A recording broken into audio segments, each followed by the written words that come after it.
Olá, eu sou o Maílson do perfil Notas de um Observador e esse é o quarto vídeo do curso Introdução aos Estudos de Antônio Cândido. No vídeo de hoje a gente vai conversar um pouquinho sobre o texto A Literatura de Dois Gumes e refletir um pouco sobre o processo de colonização do Brasil e de como que ele interferiu na produção literária.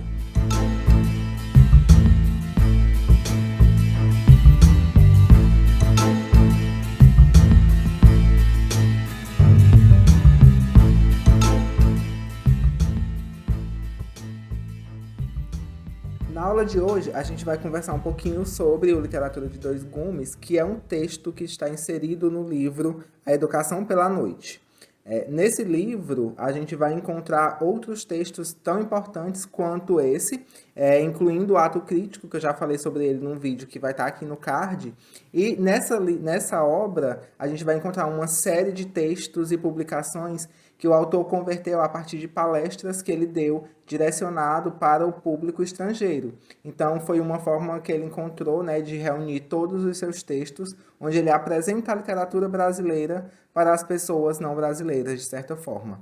No caso específico do texto A Literatura de Dois Gumes, ele teve a sua primeira versão em 1966, escrito em inglês, né? E em 69 ele foi publicado em português pela revista Suplemento Literário de Minas Gerais. Nesse texto, o Antônio Cândido vai fazer com que a gente reflita sobre a literatura brasileira e de como que ela se relaciona com a história social do Brasil. Nesse paralelo que ele vai traçar entre essas duas teorias, esses dois momentos, ele vai fazer com que a gente reflita sobre literatura, história, cultura, materialismo e identidades. Porque quando a gente fala de história e evolução dos processos históricos e de como que a literatura vai acompanhando tudo isso, a gente vai percebendo que cada período vai enfatizando algumas características identitárias dessa sociedade. Então ele vai fazer com que a gente pense sobre os processos de identidades, né, de construção de identidades do Brasil e da literatura brasileira. Para isso, ele vai nos dizer que a criação literária traz como condição necessária uma carga de liberdade que a torna independente sobre muitos aspectos. E aí a gente vai voltar um pouquinho para a gente falando na primeira aula sobre como que o autor vai fazer com que a gente reflita as questões sociais, né, os dilemas sociais, a partir da literatura, observando esse objeto literário como algo complexo, algo inteiro. E eu resolvi trazer esse texto nesse momento, porque assim, a partir do momento que a gente observa a nossa literatura hoje, que já é bem divergente, bem complexa, bem multifacetada, a gente vai perceber na leitura desse texto que ela é um reflexo de uma série de interferências e influências externas, estrangeiras. Tá? E ele ainda vai dizer que é importante a gente olhar para essa criação literária como essa unidade, de uma maneira que essa unidade se explique, que ela explique seus produtos a partir deles mesmos, que a gente consiga encontrar as explicações da literatura, das questões sociais dentro da própria obra literária. Tá? Quando a gente pensa nessa construção dessa identidade, dessas ideias, dessas reflexões, a gente precisa pensar no contexto em que o texto foi escrito, né? Foi pensado ali por volta da quarta geração do modernismo brasileiro. E nesse período a gente começa a pensar de como que as influências estrangeiras e as tentativas de silenciamento das influências estrangeiras eram fortes. Inclusive, o Antônio Cândido vai fazer com que a gente pense sobre a literatura ou as literaturas que vão sendo pensadas nesse período e de como que as identidades vão sendo refletidas a partir das influências de obras literárias construídas desde o século XVI, XVII, tá? E sobre o texto, o título do texto, né, Literatura de Dois Gumes, ele faz com que a gente reflita sobre essa metáfora, né, esse paradoxo que é a relação literatura nacional, literatura universal. E quando a gente pensa nessa ideia de influência, a gente precisa entender que, para o Antônio Cândido, ele vai falar que a literatura nacional está relacionada diretamente ao que vem de identidades, né, refletidas, retratadas nas obras literárias, e em relação à literatura universal, sobre essas questões mais europeias, estéticas. É como se a estética tivesse uma influência externa europeia, mas essa experiência externa trabalhasse e tratasse das questões de identidade nacional. Quando a gente vai pensar um pouquinho sobre essa questão de identidades, o Antônio Cândido vai nos dizer que a literatura do Brasil será encarada mais como um fato histórico do que como um fato estético. E aí, quando eu penso nessa dualidade, né, nessa metáfora, dois gumes, se a gente pensar, né, numa faca de dois gumes, é uma faca que corta dos dois lados.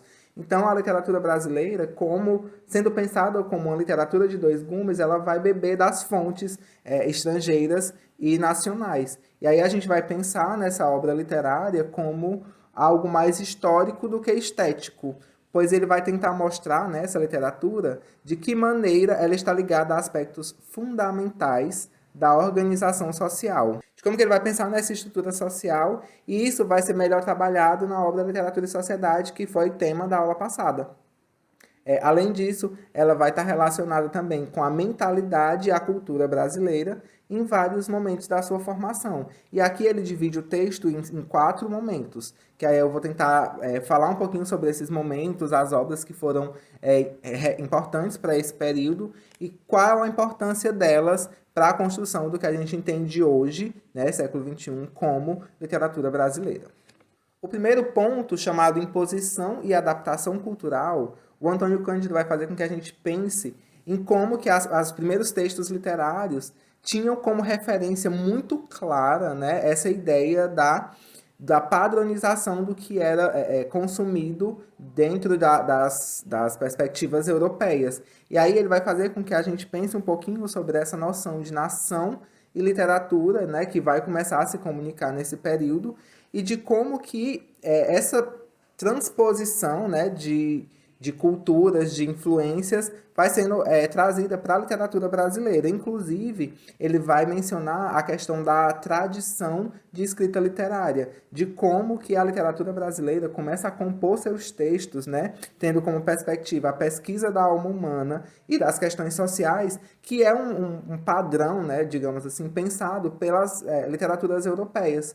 Então, a partir do momento que os escritores brasileiros começam a pensar, né, a construir obras tendo esse perfil, isso acaba percebendo, né, acaba demonstrando esse processo de transposição cultural.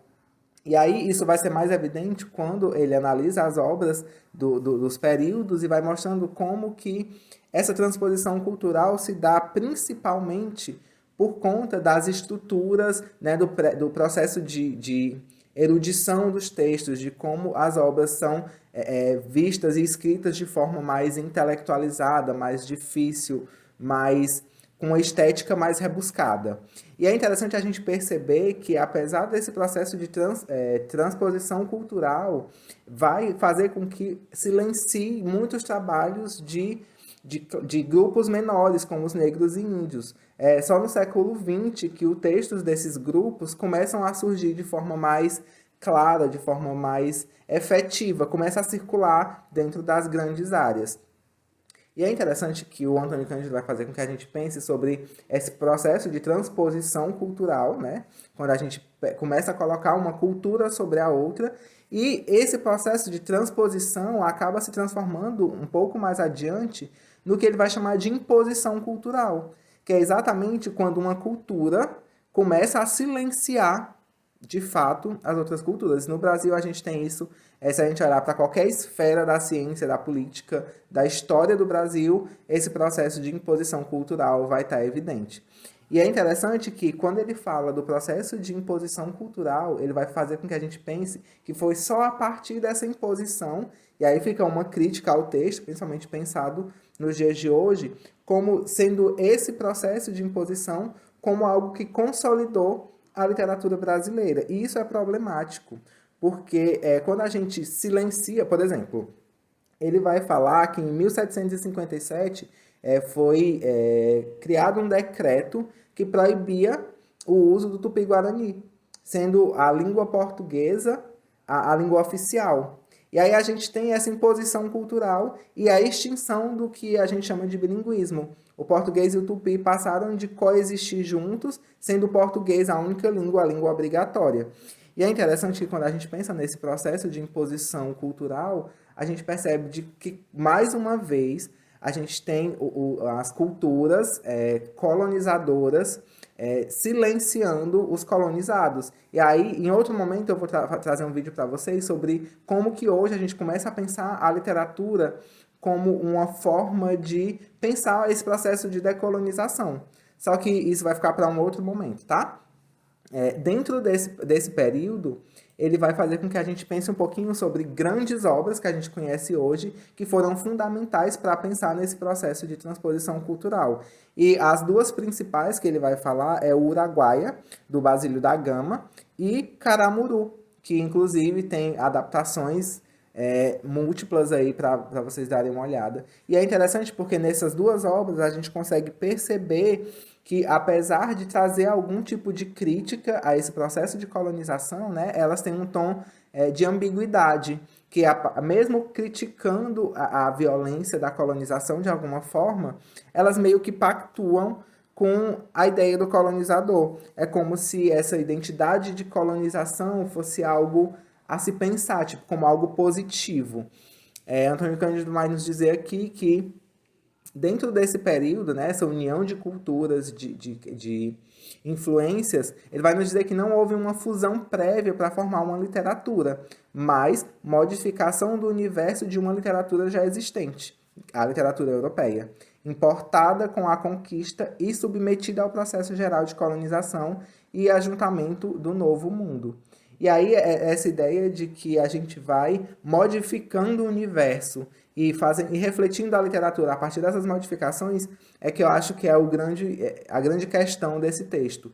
Porque se a gente pensa na construção da literatura como um processo, hoje é possível que a gente reflita esses silenciamentos e faça com que eles diminuam. Num segundo ponto, o Antônio Cândido vai nos falar sobre o processo de transfiguração da realidade. Primeiro, a gente estava falando dessa questão cultural. A gente pega uma cultura que não é nossa e coloca sobre as nossas culturas, repensando inclusive as nossas identidades. Nesse segundo momento, a gente vai pensar um pouquinho sobre como que o pensar dessa realidade foi feito. E aí ele traz essa ideia de transfiguração, porque algumas obras nesse período de construção da literatura foram construídas, pensadas a partir de um sentido alegórico, de um sentido folclórico. E é interessante porque esse pensamento de alegoria surgiu com o mito do Eldorado, que é aquela ideia de um mundo cheio de riquezas, cheio de um lugar propício, cheio de belezas, né? Se a gente for pensar de forma bem resumida.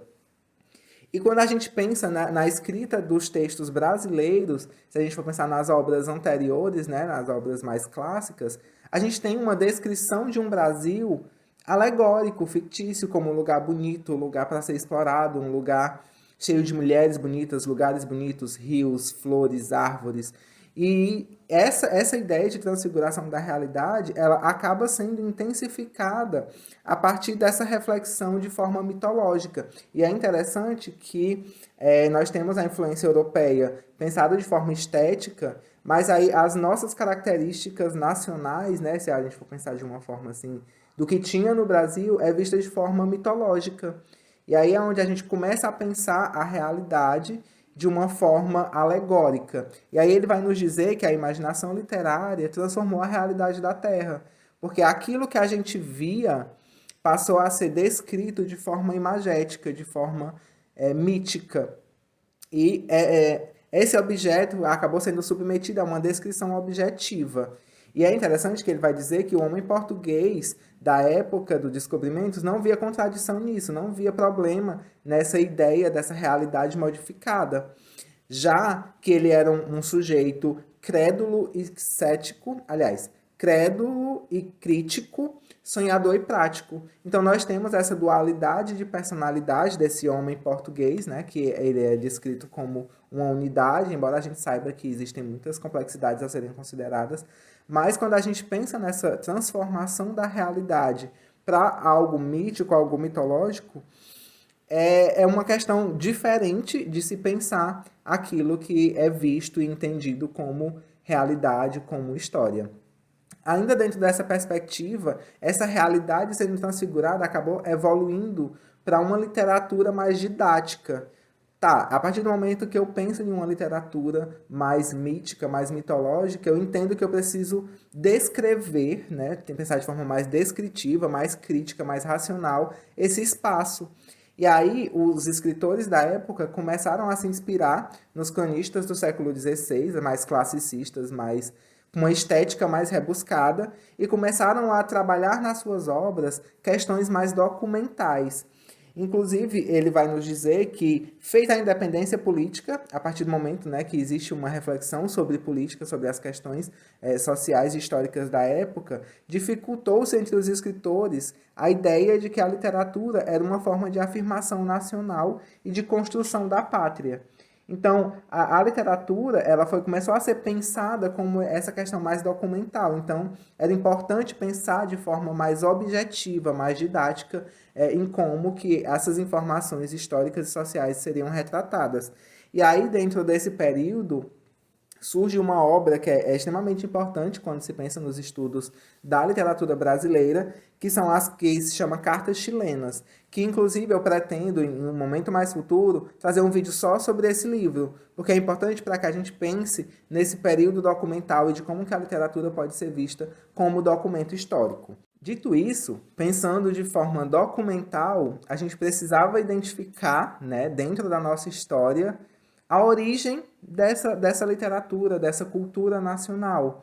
E aí os escritores começaram a perceber e a desenvolver o que Antônio Cândido vai chamar de uma tendência genealógica, onde os escritores começaram a pensar de uma forma mais detalhada sobre essa ideia de consciência dominante, né? Consciência de classe dominante. E pensar, tá, nós somos colonizados, e a partir do momento que nós somos colonizados, nós precisamos reconhecer que existe uma origem antes do colonizador. E aí é interessante que começam a se pensar de forma bem limitada ainda essa ideia do nativismo, de como que era preciso escolher algum elemento do passado que representasse essa identidade nacional. E aí é interessante porque, assim, apesar do momento que a gente identifica que nós brasileiros fomos colonizados por europeus, era preciso identificar dentro do que estava no Brasil um elemento que determinasse essa origem da identidade nacional. E dentro da seleção dessa origem foi pensado o índio como o representante. E aí o índio foi pensado como, de forma bem inventiva, como responsável por essa identidade nacional, essa construção do passado nacional. E aí a gente precisa refletir do porquê a escolha do índio. O Antônio Cândido vai nos dizer, né, dentro da sua avaliação, dentro da sua análise, que o índio foi escolhido primeiro, porque no século XVIII ele já era considerado desaparecido. Então, quando a gente pensa em origens, a gente precisa identificar nas origens alguma coisa que não existe mais. Essa ideia do mitológico, de algo que foi se modificando tanto que já não existe, mas ainda assim é a origem dessa identidade, dessa ideia. E, além disso, o índio não era escravo. Porque se for pensar na ideia da identidade nacional, nós tínhamos imigrantes de outros lugares da Europa, africanos, né, os negros, e índios. Dentro desses povos, qual que era qual identidade poderia ser mais, entre aspas, positiva para a gente pensar essa invenção de um passado nacional? E o índio foi pensado justamente por conta dessas características. Nós temos a figura do índio pensada muito como algo mitológico. Inclusive, eu vou me aprofundar um pouquinho nessas características quando eu for mencionar a ideia dos romances indianistas. Mas antes disso, a gente precisa pensar que o índio, primeiro, tinha essa ideia de que alguns índios contribuíram para o processo de colonização. Então, existia chefes que foram beneficiados de alguma forma com esse processo. Então, os colonizadores não viam o índio como alguém que precisasse ser subalternizado, apesar do processo de colonização ser basicamente isso, né? Além disso, o índio não tinha influência nas questões do sistema colonial. O índio foi pensado a partir de um grupo de pessoas que poderiam ser colonizadas. Então, esse grupo não interferia no sistema colonial, então não interferia na construção dessa identidade nacional. Já o negro, que também faz parte desse processo, era a base econômica. Então, como é que eu vou pensar nesse negro, que é a base econômica, a base de trabalho, como alguém das origens? O que é problemático, mas para o texto de Antônio Cândido é basicamente isso que ele vai fazer com que a gente pense. Além disso, esse processo colonização-colonizador vai fazer com que a gente pense no índio como essa jovem nação que conseguiu evoluir, né, a partir da interferência de Portugal. Então, essa ideia dessa evolução, quando a gente pensa nesse índio como base, é mais ou menos nesse contexto. E aí começam a surgir nesse momento os romances indianistas, que vão pensar nesse índio dentro dessa mitologia dos primeiros colonos e da relação deles. Ou seja, quando a gente pensa no índio como essa base, esse início, é pensado de forma muito romântica nos relacionamentos entre índias e os primeiros colonizadores, como se as pessoas que surgiram a partir daí foram resultado de um romance, sendo que a gente sabe hoje em dia que nada mais eram do que estupros e violências. Além disso, existe uma idealização da imagem do índio. O índio era visto como a partir, digamos assim, de uma ótica do padrão europeu. O índio era visto como aquela pessoa que tem força, que tem coragem, que é cavalheiro, que é orgulhoso. Então, tudo isso é positivo para pensar a origem do nosso povo, a origem das nossas ideias. E aí nós temos como exemplo disso o Guarani de José de Alencar, que aí é onde a gente vai pensar esse índio, a gente vai ver esse índio de forma mais clara com todas essas características que foram mencionadas. Aqui o Antônio Cândido vai nos dizer, né, que, como eu falei do Guarani, que os dois escritores mais eminentes do indianismo romântico, né, Gonçalves Dias e José de Alencar, foram considerados pelos contemporâneos como realizadores de uma literatura que finalmente era nacional. E aí por que finalmente era nacional? Porque pegou essa ideia do índio como a base, como a origem dos povos brasileiros, né? Porque manifestava a nossa sensibilidade e a nossa visão das coisas. E aí o Nossas diz respeito exatamente a esse período em que ele escreve, né? Porque hoje a gente sabe que essas origens e essas influências são problemáticas, né? E, por fim, ele vai falar sobre o geral e o particular nas formas de expressão, que é justamente essa reflexão do todo daquilo que é pensado como modelo. Porque a partir do momento que eu tenho uma imposição de um modelo europeu e essa transferência de culturas entre povos, a gente vai olhar para a literatura nacional como o resultado dessas influências. E a gente vai perceber que mesmo hoje, século XXI, as obras contemporâneas ainda causam, né, ainda repetem temas e formas do que o Antônio Cândido vai chamar de velho mundo. E aí, dentro do período em que ele escreve essa análise e dentro do período histórico que ele analisa, né, século XVIII, XIX, ele vai fazer com que a gente olhe para o Gregório de Matos como um grande exemplo dessa ideia de como que o geral e o particular são representados, são expressados dentro da obra. No caso do Gregório de Matos, propriamente, ele vai mostrar como que o novo e o antigo estão dentro da sua produção. E aí ele vai mostrar que o Gregório de Matos traz uma estrutura mais clássica, né, dos seus poemas, mas mesmo com a estrutura clássica, ele vai trazer um lirismo social e uma crítica à natureza, né? E isso pode ser pensado como algo diferente daquilo que os europeus faziam. Além disso, na sua obra é possível encontrar uma linguagem satírica muito forte, um vocabulário indianista, e ele economiza nas metáforas. Apesar de ser poesia, né, digamos assim, a metáfora era alguma coisa muito forte dentro das produções poéticas, e o Gregório de Matos ele economiza. Ele é mais objetivo, mais satírico, menos metafórico. Então, quando a gente pensa nessa transposição e nessa evolução a partir das influências exteriores, a gente percebe que ainda hoje, né, mesmo o texto tendo escrito em 66, 69, ainda hoje é possível observar que essa transposição cultural ainda acontece. E aí eu lanço a reflexão, né? A literatura brasileira conseguiu constituir uma identidade própria ou identidades próprias, se a gente for pensar em relação a isso? E por hoje eu queria finalizar por aqui, para que a gente consiga perceber como que pensar nessa história da literatura e de como que ela foi se constituindo, ajuda a gente a olhar para a literatura contemporânea, para a literatura dos dias atuais e perceber o que está sendo produzido, como que está sendo produzido e quais as influências e relações que elas vão proporcionando para a gente. Além disso, só para recapitular, a gente conversou um pouquinho sobre literatura de dois gumes, pensando justamente nessa metáfora da literatura universal e a literatura nacional, e de como que elas foram evoluindo e pensando e foram se construindo identidades a partir da evolução histórica e social.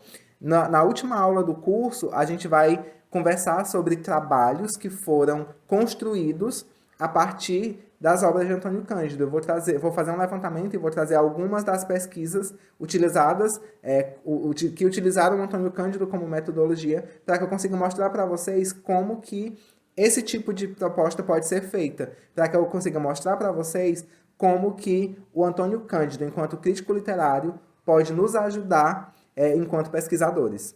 Por hoje é só, depois tem mais. E não esqueçam de curtir, comentar, compartilhar, interagir, deixar sugestões de novos cursos, novos temas, novas abordagens para a gente trazer aqui no canal, tá?